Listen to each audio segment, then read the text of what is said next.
Nama saya Restelua Anak Jabing, nombor metrik I202010270025. Jenis sukan yang kami pilih adalah sukan bola sepak. Sukan bola sepak merupakan sukan sepasukan yang paling banyak dimainkan dan ditonton di dunia. Sukan bola sepak ini dimainkan oleh dua pasukan yang mana setiap pasukan terdiri daripada 11 orang pemain.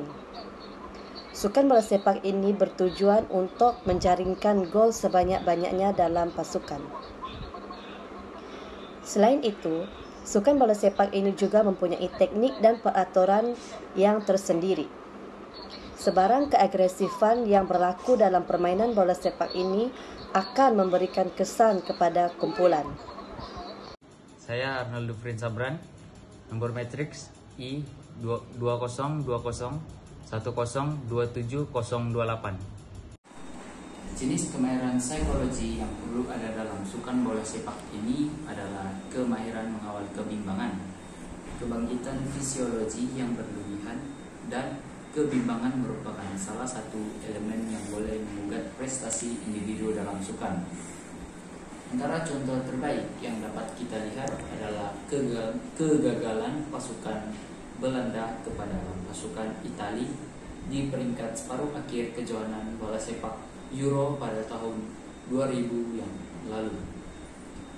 Walaupun di peringkat awalnya pasukan Belanda merupakan salah satu daripada pasukan pilihan untuk memenangi kejuaraan tersebut, serta prestasi mereka dalam beberapa perlawanan sebelumnya begitu memberangsangkan, tekanan yang dihadapi apabila beraksi di hadapan penonton sendiri menyebabkan mereka tewas kepada pasukan Italia menerusi sepakan penalti.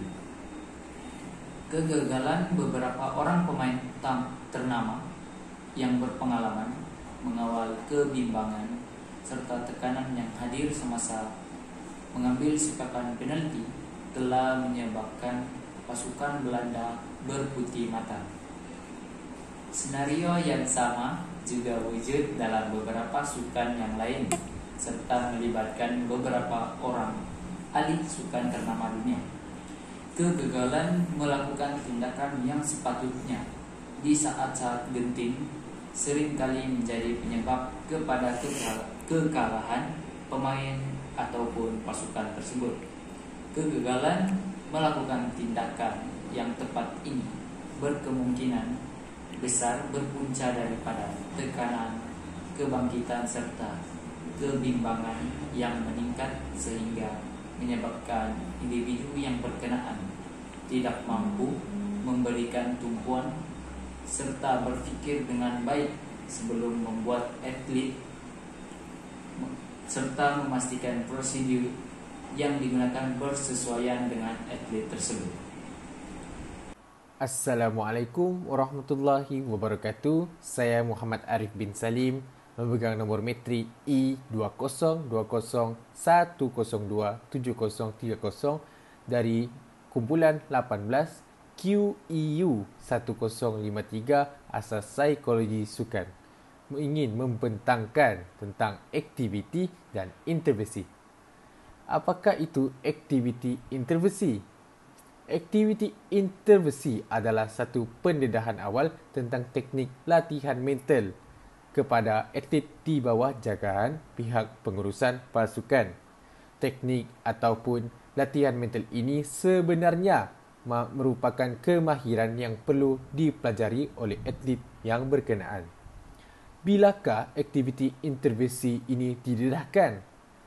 Bagi memastikan prosedur tersebut dapat memberikan manfaat kepada para atlet, pendedahan terhadap prosedur ini harus diberikan kepada para atlet pada hari pertama sesi latihan lagi. Mereka perlulah berlatih untuk memahirkan diri dengan prosedur berkenaan agar ia dapat digunakan apabila perlu. Pendekatan metod ini perlu dibiasakan kepada para atlet bagi memastikan keberkesanannya.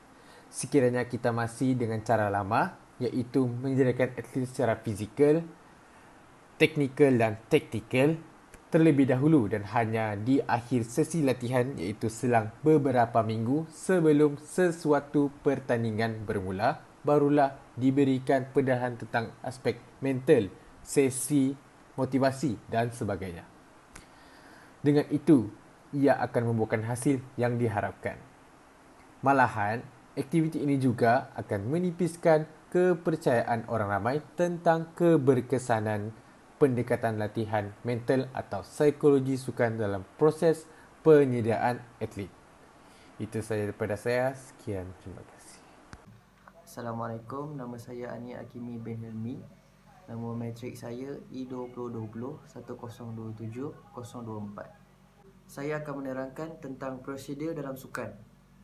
Terdapat beberapa prosedur yang boleh digunakan untuk mengawal kebimbangan ataupun kebangkitan yang mengganggu peningkatan prestasi atlet. Terdapat 3 prosedur yang sering digunakan untuk mengurangkan kebangkitan ataupun mengawal kebimbangan. Prosedur yang pertama ialah relaksasi progresif. Teknik ini boleh dilakukan dalam keadaan duduk ataupun berbaring, bergantung kepada keselesaan individu yang melakukannya. Tangan atau kaki perlu diluruskan agar ia tidak menghalang atau mendatangkan tekanan atau memberikan stimulasi persekitaran perlulah sunyi agar konsentrasi tidak mudah terganggu dan individu menjadi rileks.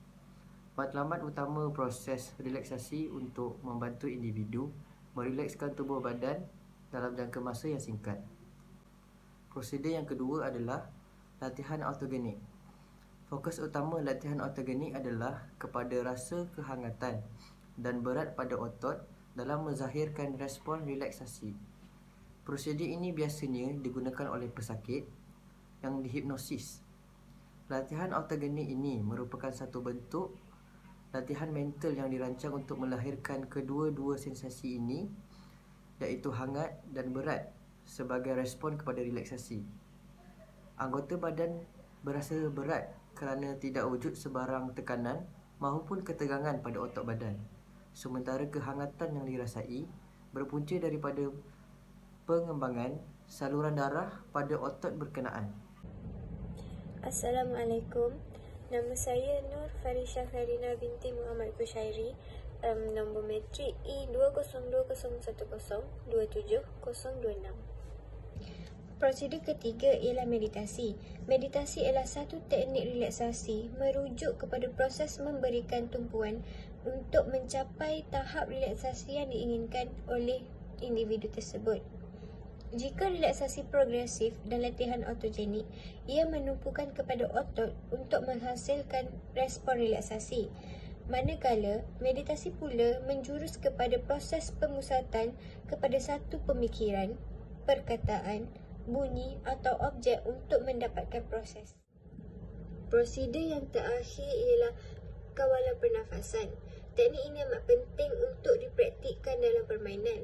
Teknik ini amat berkesan serta ia teknik yang paling mudah untuk mengurangkan kebimbangan dan tekanan otot.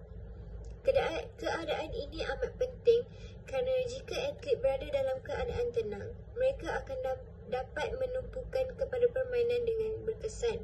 Ia berbeza jika atlet berada dalam keadaan tertekan. Ia akan menjejaskan permainan mereka.